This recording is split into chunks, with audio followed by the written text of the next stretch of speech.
The idea behind image-driven design is that what you try to do is you can try to take your page design and let the images that you use kind of determine what the overall tone and style and the color and text is, based off of the image.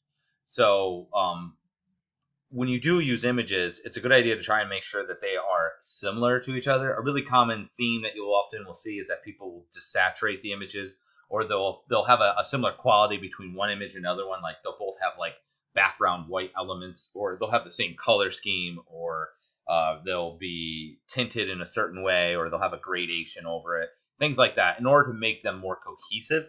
Um, what I would suggest is that you can even do something where, even if it's not something that's going to be in your website, is to actually use that image and then pull colors from it, place text next to it that makes sense, that follows it. Try to use it as sort of a foundation. So you can kind of see here, like, find a picture you like, then you can sample the colors from that picture.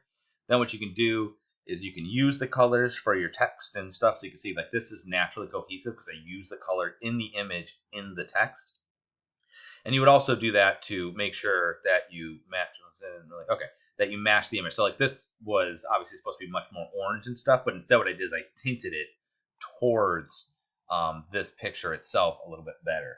Okay, so you can do all sorts of things. Like you might have, you want to do a really good example of utilizing this sort of process is that if you look at any animations, you'll notice that, especially like Disney animations, they're kind of generic, but um, although they have the same kind of process, what they'll do is they'll take art and that is from the same time and location, and then they will kind of use that to infuse into all of the designs, right? And they do the same thing in video games. They'll take like, oh, this game's supposed to take place in, I don't know, medieval times London or something. So what they'll do is they'll look for artwork around that time period, and they actually use that as sort of the color scheme. They'll pull from that, right? So they'll take like Renaissance stuff and they'll put it into the Renaissance colors.